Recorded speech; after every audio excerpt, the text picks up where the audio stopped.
Hey guys, good morning. Welcome back to my new blog. Assalamu alaikum warahmatullahi wabarakatuh.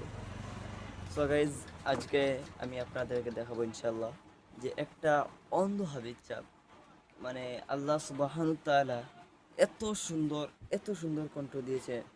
মানে নিশ- আপনারা যদি শুনেন, মানে আপনারা দিল অন্তর, আপনার হৃদয়টা কীভাবে কোরআনের এই সুমধুর আয়াত মেসাবের সুমধুর কণ্ঠ দ্বারা আপনারা কিলা উপকৃত হবেন। সো আমি let's- আমি আপনাদেরকে দেখাচ্ছি এই হুজুরের কণ্ঠে, সুমধুর কণ্ঠে কোরআন তিলাওয়াত। أعوذ بالله من الشيطان الرجيم. بسم الله الرحمن الرحيم. ألف لام ميم.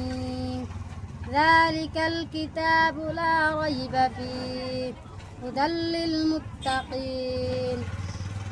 الذين يؤمنون بالغيب ويقيمون الصلاة ومما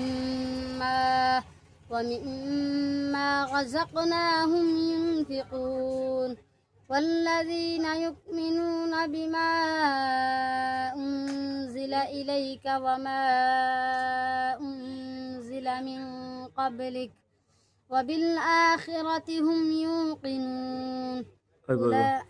মাশাআল্লাহ, صدق আলহামদুলিল্লাহ, الله العظيم. খুব সুন্দর কণ্ঠ মেসাবর। যদি ভিডিওটি ভালো লাগে তাহলে একটি লাইক করবেন আর বেশি বেশি শেয়ার করবেন, এবং আপনারা নিশ্চয় আপনাদের যে অবস্থান, বর্তমানে যে অবস্থান আছেন, আল্লাহ শুকর আদায় করবেন, কারণ আল্লাহ সুবহানাহু ওয়া তাআলা আপনাকে আমাদেরকে সুস্থ সবল শরীর দিয়েছেন। আলহামদুলিল্লাহ, আলহামদুলিল্লাহ রাব্বিল আলামিন। আসসালামু আলাইকুম।